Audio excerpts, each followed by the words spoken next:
आज हम लोग देखेंगे क्वेश्चन नंबर 24। पिछले वीडियो में हम लोग 23 तक क्वेश्चन सॉल्व किए थे। चैप्टर वही चल रहा था, rest and motion kinematics. Next question हम लोग देखते हैं 24। लिखा है ball is drop from a balloon going up at a speed of 7 metre पर सेकेंड। एक बैलून है जो 7 मीटर पर सेकेंड से ऊपर जा रहा है। क्वेश्चन कर रहा है कि एक बैलून 7 मीटर पर सेकेंड से ऊपर जा रहा है। A ball is drop from a balloon, एक बैलून से एक बॉल मतलब ड्रॉप कराया गया। मान लीजिए इस तरह का बैलून है, इसमें आपको लग रहा हो कि इस बैलून पर से बॉल कैसे ड्रॉप कराया गया। आप समझिए कुछ उस तरह का बैलून है जिसमें मतलब कुछ आदमी को बैठा करके ना सैर कराया जाता है ऊपर तक। ऐसा भी बहुत सारा बैलून होता है, हम लोग जाते हैं कभी घूमने उमने के लिए, तो इस तरह का एडवेंचर मतलब रहता है कि मतलब एक बहुत बड़ा सा बैलून है, उसके अंदर में कुछ आदमी को बैठा लिया जाता है, फिर उसके बाद उसको छोड़ा जाता है, ऊपर की ओर जाते रहता है। तो समझिए कि ऐसा ही कुछ एक बड़ा सेटअप है बैलून का, उसमें कुछ आदमी बैठा हुआ है और वो जा रहा है 7 मीटर पर सेकेंड से ऊपर। और वो जाते जाते 7 मीटर पर सेकेंड से ऊपर जाते जाते एक बॉल को ऊपर से गिराया। A ball is drop from a balloon going up at a speed of 7 metre पर सेकेंड। यहाँ समझने वाला बात यह है कि अगर कोई, जैसे कि मान लिया जाए कि आप बस से चल रहे हैं, बस या ट्रेन से जा रहे हैं, तो अगर बस या ट्रेन से जा रहे हैं, अगर बस या ट्रेन रुका हुआ हो तब किसी वस्तु को आप गिराइएगा तो वहीं गिर जाएगा। लेकिन चलता हुआ बस में आप किसी वस्तु को खिड़की से गिराइएगा तो जितना स्पीड से वस्तु चल रहा है उतना स्पीड से वस्तु ही फेंकाएगा आगे। जैसे कि आप किसी बस के किनारे मतलब बैठे हैं खिड़की के बगल में और बस स्पीड से चल रहा है और आप बाहर किसी वस्तु को आप ऐसे गिराइएगा तो जितना स्पीड से बस चला जा रहा है उतना स्पीड से वस्तु भी आगे फेंकाएगा। या फिर ये समझिए कि कोई एक जैसे कुम्हार का एक चक्का होता है, उस पर चलाते रहता है, उस पर मान लो कोई वस्तु का डाल दीजिए, वस्तु भी क्या होगा, फेंकाएगा उसी डायरेक्शन में। तो वास्तव में मतलब यहाँ पर ये समझने वाली बात यह है कि बैलून जा रहा है 7 मीटर पर सेकेंड से ऊपर और एक जो आदमी उसके अंदर है एक बॉल को गिराया। तो बॉल ऐसा नहीं कि जीरो वेलोसिटी से मैंने गिरा, अगर बैलून रुका हुआ होता तो बॉल ड्रॉप हो जाता, नीचे गिर जाता। लेकिन जैसे उसके हाथ से बॉल छूटेगा, बॉल फेंकाएगा ऊपर 7 मीटर पर सेकेंड। मतलब ये जो बॉल है 7 मीटर पर सेकेंड से ऊपर फेंकाएगा बॉल,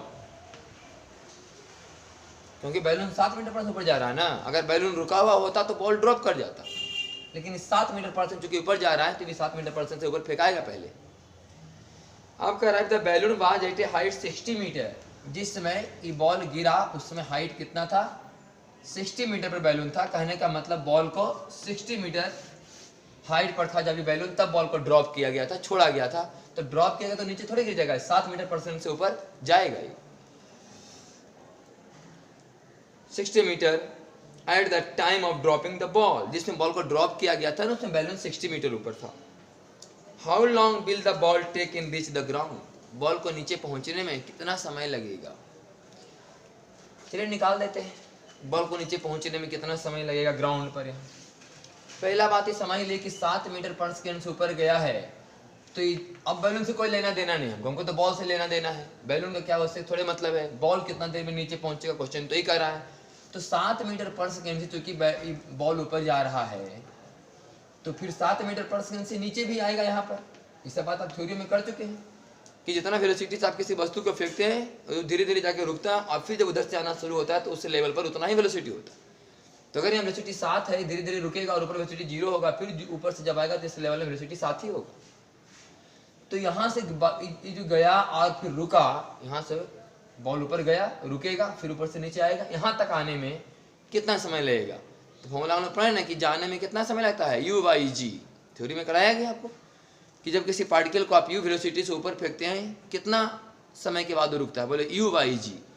तो u/g जाने में फिर u/g आने में। इसका मतलब ये बॉल को ऊपर से जाना फिर ऊपर से नीचे आना, अब तक जो समय लगा है वो टाइम लगा है u/g, मैंने 7/g जाने में और 7/g आने में, मैंने 0.7 0.7 1.4 सेकेंड। जी का मान 10 मान के बना रहे हैं तो 1.4 सेकेंड। अब आप बताइए कि 7 मीटर पर सेकेंड से यहाँ तक तो आ गया, ये तो गया और रुका 7 मीटर पर से आ गया। अब इसको आना कितना नीचे 60, अभी लौटा है सिर्फ उधर से 7 तक। अब यहाँ कितना नीचे आना है 60। अब इस 60 आने में कितना समय लगेगा, तो s बराबर u का मान 7 into t plus half g का मान 10 और t का स्क्वायर, s बराबर u T plus half g t square. अब यहाँ से निकाल दीजिए तो हो गया 5t square plus 7t minus 60 equal to 0। तो t equals to minus b plus minus b square minus 4ac, तो माइनस माइनस प्लस क्योंकि सी माइनस है, 4ac by 2a minus b plus minus under root b square minus 4ac by 2a, तो minus 7 plus minus 6 पचे 30, 300, 300 गुने 4 1200, 1249 बटा 10, तो minus 7 plus minus, अब 1225 का होता कितना 35, 35 गुने 35 1225, तो लगभग हम लोग 36 मान लें, 36 गुना 36 कितना हो जाएगा, 36 का 6 बाकी 3 छोटी 18 और 3 21 18 बाकी बचा 3 9 1 10, 1296 हो जाएगा 36। तो 36 पूरा आएगा नहीं, तो मान लो कि 35.5 के आसपास एक अंदाज से हम लोग लेके चल रहे हैं, और बटाई 10, तो माइनस वाला तो लेना नहीं प्लस वाला लेना है, तो 35.5 में जब 7 घटेगा तो कितना बचेगा 28.5 और बटा 10, तो लगभग इधर 2.8 सेकेंड के आसपास 85 जो भी आएगा, तो 2.85 इधर और 1.4 इधर, तो 2.85 और 1.4 के आसपास इधर, तो 4.25 के आसपास ये आंसर आपका आना चाहिए, 4.3 के आसपास आ रहा है, तो 4.25 और कुछ और यहाँ पर उसका 35 पॉइंट कुछ और समथिंग आएगा, 5 की जगह उसका 6 आ जाए कुछ ऐसा, तो आप इसको लिख सकते हैं। मान लें कि 35.5 तो हम एक अंदाज से माने ना, 30.5 होता 35.6 30.7 और ऐसा कुछ आएगा, तो यहाँ तो 5 से ज़्यादा रहेगा, तो 5 से ज़्यादा रहेगा तो आप कर सकते हैं ना 4.3 सेकेंड। इस तरह से आपको आंसर मिलेगा। क्या किया हम लोग, पहले जो बॉल 7 से ऊपर गया नहीं तो पहले उसी लेवल पर फिर 7 पर आ गया, उस समय निकाल लिया, और फिर नीचे आने का निकाल लिया, एक तरीका है हुआ। दूसरा तरीका आप ऐसे बना सकते हैं कि बॉल वेलोसिटी क्या है, वेक्टर है, वेलोसिटी क्या है वेक्टर, तो इस 7 से ऊपर नहीं गया, आप समझिए कि ये जो है -7 से नीचे आया, ऐसा समझिए कि -7 से ही नीचे आ रहा है, और डायरेक्ट आंसर लिखिए इसे। दूसरा तरीका बता रहे हैं कि 60 बराबर -70 plus half g t square, direct answer देगा टी का, इसमें कुछ करना नहीं पड़ेगा। इसमें क्या किया, दो बार टी निकाले, एक बार इधर का टी निकाले, फिर नीचे गिरने का टी निकाले, दोनों टी को जोड़े ना, तब आंसर आया आपका, दोनों को जोड़ना पड़ा आपको, ये डायरेक्ट आपका आंसर देगा। s बराबर -ut plus half g t square, मैंने 7 से ऊपर फेंके ना, आप यहाँ पर फेंकाया, आप तो बॉल को छोड़े ही थे वास्तव में, लेकिन बैलून का ऊपर फेंका है ना 7 से, आप समझिए कि +7 से ऊपर नहीं गया, -7 से नीचे आया, ऐसा सोच के बनाइए, तो -70 plus half g t square हो गया आपका आंसर। इस तरह से भी आप सॉल्व करेंगे तो इसका भी आंसर यही आ जाएगा 4.3। तीसरा क्वेश्चन नंबर आपका 24।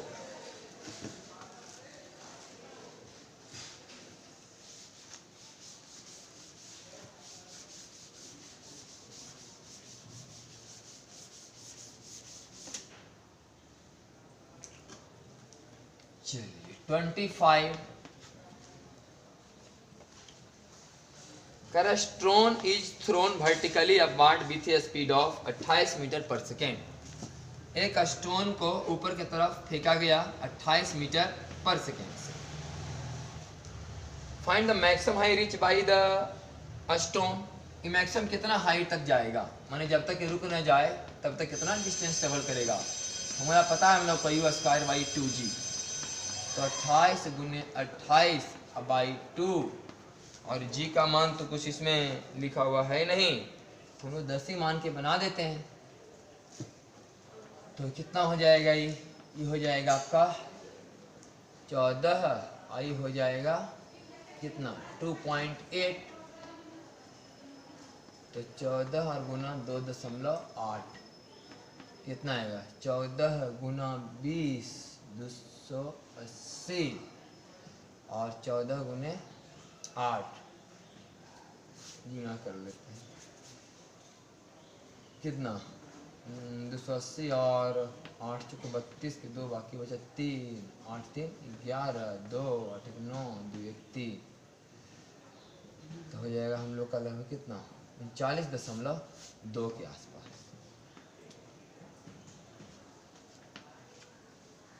39.2 लगभग लिखा 40, तो हो सकता है 9.8 लेके बनाया गया होगा, तो 40 मीटर होता हुआ कैलकुलेशन है। जी का मान दिया हो तो नहीं था 10, हम लोग 10 ले लिए। अब अगर 9.8 मान के बनाएंगे तो कुछ ज़्यादा ही आएगा, तो लगभग 40 मीटर हम लोग मान। Find its velocity 1 second before it reaches the maximum height. Before it reaches the maximum height मैंने रुकने के 1 सेकेंड पहले क्या वेलोसिटी था। ये बात पढ़ाएं आपको थ्योरी में कि रुकने के 1 सेकेंड पहले वही वेलोसिटी होता है जो रुकने के 1 सेकेंड बाद वेलोसिटी होता है। तो दूसरा क्वेश्चन ये कह रहा है कि रुकने के 1 सेकेंड पहले क्या वेलोसिटी था। तो सवाल समझिए कि रुकने के 1 सेकेंड बाद जो वेलोसिटी होगा, जब ये रुक जाएगा, मान लो रुकने के पहले इसका वेलोसिटी भी था, तब जाके रुका, यहाँ 0 हुआ, फिर जब उधर से आएगा तो 0 के बाद तो भी ही होगा फिर से। ये जाने वाला भी था और आने वाला भी हो। रुकने के 1 सेकेंड पहले अगर 40 का भी था तो रुक जाने के 1 सेकेंड बाद ही फिर भी ही होगा, क्योंकि जितना वेलोसिटी से हम किसी वस्तु को फेंकते फिर वहां पर आता तो उतना वेलोसिटी गेन करता है। स्पीड वेलोसिटी नहीं बोल सकते, स्पीड बोल सकते हैं, क्योंकि वेलोसिटी तो यहाँ ऊपर है यहाँ नीचे है, तो डायरेक्शन सेम तो है नहीं, तो वेलोसिटी नहीं बोल सकते, स्पीड बोल सकते। तो 1 सेकेंड बाद बताइए इसका क्या वेलोसिटी होगा। तो v बराबर u plus G T, T का मान 1 देंगे तो g गुना 1 माने 9.8 या 10, तो हम तो भी 10 मान के बना रहे हैं तो 10 लिख रहे हैं कि 10 मीटर पर सेकेंड होगा। अब यहाँ से क्वेश्चन पता चल जाएगा कि 9.8 पर सॉल्व हो रहा है कि 10 पर सॉल्व हो रहा है। तो ये हो गया क्वेश्चन नंबर आपका 25। 9.8 मीटर पर सेकेंड दिया है क्वेश्चन में, इसका मतलब यहाँ भी आपको 9.8 लेते हैं ना तो 40 आ जाता, और यहाँ हम लोग कर देते हैं जी का मान 9.8 लिया गया है तो 9.8 मीटर पर सेकेंड। तो यहाँ भी आप 9.8 करेंगे ना तो 40 पक्का आ जाएगा आपका। हम लोग 39.2 पर रुक गए थे। तो ये हो गया हम लोग का दूसरा क्वेश्चन का आंसर कि रुकने के 1 सेकेंड पहले क्या वेलोसिटी होगा, रुक जाने के बाद जो वेलोसिटी होगा। क्योंकि यहाँ पर अगर होगा 10 तो 10 धीरे धीरे 0 हुआ होगा, फिर उधर से आने के समय 0 धीरे धीरे 10 ही होगा, लेकिन यहाँ 9.8 लेके बनाएंगे। तीसरा, does the answer of part B, ये जो आंसर है पार्ट बी का जो आप आंसर बोल रहे हैं 9.8 मीटर पर second, change if the initial speed is more than 28 metre पर सेकेंड सच एज 40 और 80। कर आए कि जो अभी आंसर आपका दूसरा क्वेश्चन का जो आंसर आया है कि रुकने के 1 सेकेंड पहले क्या वेलोसिटी था, आप आंसर बोल रहे हैं 9.8, क्या ये आंसर चेंज हो जाएगा अगर ये 28 मीटर पर सेकेंड नहीं रह करके 40 होता, 80 होता? नहीं चेंज होगा, क्योंकि हम क्या बता रहे हैं कि रुकने के 1 सेकेंड पहले क्या वेलोसिटी है बराबर रुकने के 1 सेकेंड के बाद क्या वेलोसिटी है। तो रुकने के 1 सेकेंड बाद वेलोसिटी है g/1। इसमें 28 का क्या रोल कि कितना से फेंका गया था। आप अगर 28 से फेंके तो भी रुकने के 1 सेकेंड पहले इसका चाल 9.8 था, आप अगर 40 से भी फेंकेगा तो भी रुकने के 1 सेकेंड पहले 9.8 ही रहेगा। अंतर इस बात का होगा कि 40 से फेंकेगा तो कुछ समय के बाद 9.8 होगा, 28 से फेंकेगा तो जल्दी 9.8 होगा, लेकिन रुकने के 1 सेकेंड पहले उसका वेलोसिटी 9.8 ही होगा। कितना स्पीड से फेंक लीजिए। ये 28 है, इसलिए थोड़ा सा मतलब इस तरह से हम जब आपको क्वेश्चन कराए थे तो कितना बताए थे थ्योरी में, बोले हम बताए थे कि किसी वस्तु को 80 से फेंको तो 1 सेकंड के बाद वो 70 हो जाएगा उसका स्पीड, 1 सेकंड के बाद 60, फिर 50, फिर 40, फिर 30, फिर 20, फिर 10, फिर 0। 10 मान के बनाए थे हम, 9.8 मान के नहीं, 10 मीटर पर सेकंड स्क्वायर मान के बनाए थे जी का मान। तो ऐसे बताते थे ना, तो 80 से कितना हुआ था 70, 1 सेकंड के बाद 60, फिर 60 के बाद 50, 50 के बाद 40, 30, 20, 10, 0। तो 1 सेकंड पहले कितना था 10। आप 80 से फेंको चाहे 100 से फेंको, 100 से फेंकेगा तो फिर 90, 80, 70 करते करते फिर तो रुकने के 1 सेकंड पहले 10 ही ना वेलोसिटी होगा। हाँ, ये बात अलग है कि 100 से फेंकेगा तो 10 सेकंड के बाद 0 होगा, माने कि 9वां सेकंड वो 10 माने मीटर पर सेकंड वेलोसिटी पकड़ेगा। 80 से फेंकेगा तो 8 सेकंड के बाद जीरो हो जाएगा, माने वो 7वां सेकंड ही 10 मीटर पर सेकंड पकड़ लिया होगा। टाइम जो भी हो आगे पीछे, लेकिन रुकने के 1 सेकंड पहले उसका चाल 10 ही होगा। अगर 10 मान के बना रहे जी का मान, तो अगर 9.8 मान के बना रहे तो 9.8 मीटर पर सेकंड होगा। तो ये क्वेश्चन कर रहा है तीसरा नंबर में, क्या चेंज हो जाएगा आंसर? बोले नो, ये चेंज होने वाला नहीं है कि तुमसे फेंके रुकने के सेकंड पहले चाल 9.8 ही होगा। ये हो गया आपका क्वेश्चन नंबर 25। अब नेक्स्ट है 26।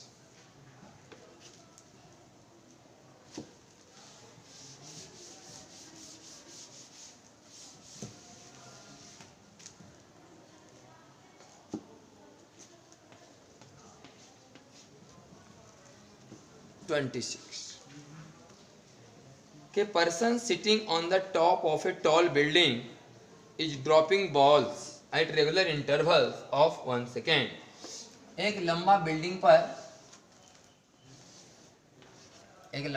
है,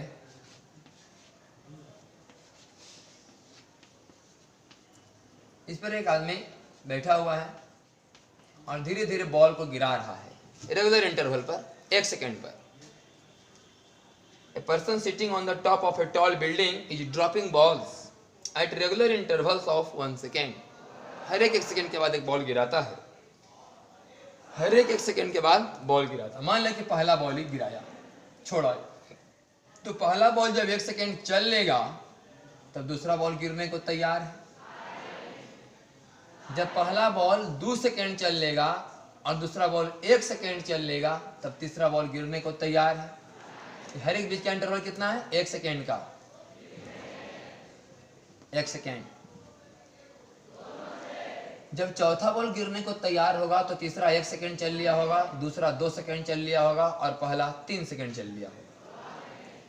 जब पांचवा बॉल गिरने को तैयार होगा तो चौथा 1 सेकेंड चल लिया होगा, तीसरा 2 सेकेंड चल लिया होगा, दूसरा 3 सेकेंड चल लिया होगा और पहला 4 सेकेंड चल लिया होगा। क्वेश्चन कहता है कि person sitting on the top of a tall building is dropping balls at regular intervals of 1 second. Find the positions of third, fourth and fifth ball. तीसरा, चौथा और पांचवा बॉल कहाँ है? When the sixth ball is being dropped, जब छठा ball आप छोड़ रहे थे तब, जब छठा बॉल छोड़ रहे थे तो पांचवा चला 1 सेकेंड, चौथा चला 2 सेकेंड, तीसरा चला 3 सेकेंड, दूसरा चला 4 सेकेंड, पहला चला 5 सेकेंड। तो बताइए जब छठा का आप छोड़ने जा रहे हैं उसमें तीसरा, चौथा और पांचवा कहाँ है? अगर हम तीसरा का पोजीशन निकालना चाहते हैं तो तीसरा 3 सेकेंड चला, पोजीशन तीसरा का कितना चला? वो 3 सेकेंड। तो 3 सेकेंड में कितना चला होगा? यूटी सबको तो ड्रॉप किया गया था शुरू में, अब प्लस हाफ जी टी का स्क्वायर, 3 तिया 9 और जी का मान 10 मान लो, तो 90/2 45 मीटर। तो चौथा का निकालिए पोजीशन, चौथा कितना चला? चौथा चला 2 सेकेंड, तो U T plus half G और 2 का स्क्वायर, 2 दूनी 4, 4 रहने का 40/2 20 मीटर। और पांचवा कहाँ है? तो पांचवा चला 1 second, U T plus half G और 1 का स्क्वायर, तो ये 10/2 5 मीटर। हम 10 मान के बना दिए हैं। फिर क्वेश्चन नंबर 26, 44.1, 19.6 और 4.9, 9.8 मान के बनाया गया सब सवाल। मतलब ये बात तो क्लियर है कि जब तक क्वेश्चन में 10 मीटर पर सेकेंड स्क्वायर लिखा हुआ नहीं रहे आपको 9.8 ही मान के बनाना है। हम लोग सुविधा के लिए थोड़ा कैलकुलेशन थोड़ा आसान पड़े इसलिए जी का मान 10 मान के बना लिए, बाकी प्रोसेस में कोई चेंजिंग नहीं है। वैल्यू जो इधर उधर हो जाए, 10 के जब आप 9.8 ले लीजिएगा तो थोड़ा थोड़ा आंसर में चेंजिंग आ जाएगा। तो यह क्वेश्चन नंबर आपका 26। नेक्स्ट आते हैं question number 27।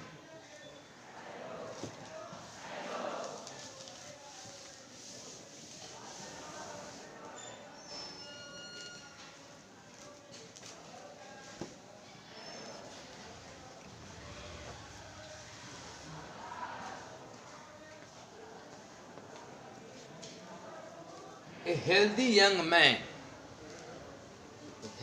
man standing at a distance of 7 meters from a 11.8 metre high building, एक बिल्डिंग है जो 11.8 मीटर लंबा है। इस बिल्डिंग से 7 मीटर की दूरी पर एक हेल्दी यंग मैन खड़ा है। 11.8 मीटर लंबा बिल्डिंग है, उससे 7 मीटर की दूरी पर एक हेल्दी यंग मैन खड़ा है। Sees a kid slipping from the top floor. ये देखा कि एक बच्चा यहाँ से स्लिप कर गया। स्लिप कर रहा है इसका मतलब जस्ट गिर रहा है, u बराबर 0 से। ये आदमी देखता है कि एक बच्चा यहाँ से स्लिप कर रहा है, गिर जाएगा। उसे आभास हो रहा है कि एक बच्चा वहां से गिर जाएगा, स्लिप कर रहा है। विथ फास्टर स्पीड यूनिफॉर्म, माने एक समान चाल से, एक समान चाल से जब दौड़ेगा यहाँ से तो कितना चाल से दौड़े। शुड ही रन, उसे दौड़ना चाहिए। To catch the kid at the arm height 1.8 metre. मतलब ये जैसे देखा कि बच्चा यहाँ से गिर रहा था, यहाँ से दौड़ा, वही पूछ रहा है कितना स्पीड से दौड़ना चाहिए। और दौड़ा बहुत वेलोसिटी बढ़ाते हुए नहीं, एक समान स्पीड से, मान लो यू से। तो बताओ यू का मान क्या है, कितना स्पीड से वो दौड़े ताकि बच्चा को कैच कर ले। कितना ऊपर, 1.8 मीटर ऊपर ही कैच कर ले, ही कैच कर ले। माने वो आर्म हाइट, मतलब हो सकता है कि आदमी ऐसे कैच किया तो समझो कि जमीन से ही कितना हाइट है आर्म का, 1.8 मीटर। मान लो ऐसे अगर कैच किया तो यहाँ नहीं गिरेगा बच्चा, बच्चा तो यहीं कैच हो गया। हाथ ऐसे किए तो अपना भी तो कुछ हाइट है आदमी का, तो यहाँ कैच किया हो। अगर यहाँ कैच किया तो ये जो हाथ है आपका, आर्म है, बाँह है, वो आपका जमीन से कितना ऊपर है, 1.8 मीटर। अब बताइए कि 1.8 मीटर पर हम ही है तो बच्चा को गिरा कितना, बोले 10 मीटर। 11.8 मीटर कुल था, 1.8 मीटर मेरा हाथ ही यहीं पर है, तो बच्चा कितना गिरा, 10 मीटर। मैंने जितना देर में बच्चा इधर 10 मीटर ड्रॉप हो उतना देर में हमको यहाँ दौड़ के आ जाना चाहिए। हमको भी 7 मीटर डिस्टेंस कवर कर लेना चाहिए। पहले ये देखना बहुत जरूरी कि बच्चा को यहाँ से यहाँ गिरने में कितना समय लगा, उतना ही समय में हमको दौड़ के यहाँ से यहाँ आ जाना चाहिए। तो बच्चा को 10 मीटर गिरने में कितना समय लगा, बोले s बराबर ut plus half g t square. तो हो जाएगा टी स्क्वायर, ये तो खत्म हो गया, 10 दूनी 20, 20 बटा 10 फिर से 2, टी स्क्वायर बराबर 2, तो टी बराबर √2 सेकेंड। √2 सेकेंड में बच्चा यहाँ से यहाँ आ जाए। तो अगर हम 9.8 ले लेते तो और दिक्कत करता। √2 सेकेंड 10 मान के बना रहे हैं, √2 सेकेंड। अब बताओ इसको यहाँ से आने में कितना समय लगना चाहिए, √2 सेकेंड। तो कितना चाल से चलना चाहिए, 7/√2। 7/√2, 7/√2 का मान 1.4 और 14 × 70 तो 5 मीटर पर सेकेंड से आदमी को 5 मीटर पर सेकेंड से वहां से दौड़ना चाहिए। 4.9 वही प्रॉब्लम, फिर 9.8 मान के बनाइएगा। हम लोग 10 मान के बनाए तो इस तरह से आया है 5 मीटर पर सेकेंड।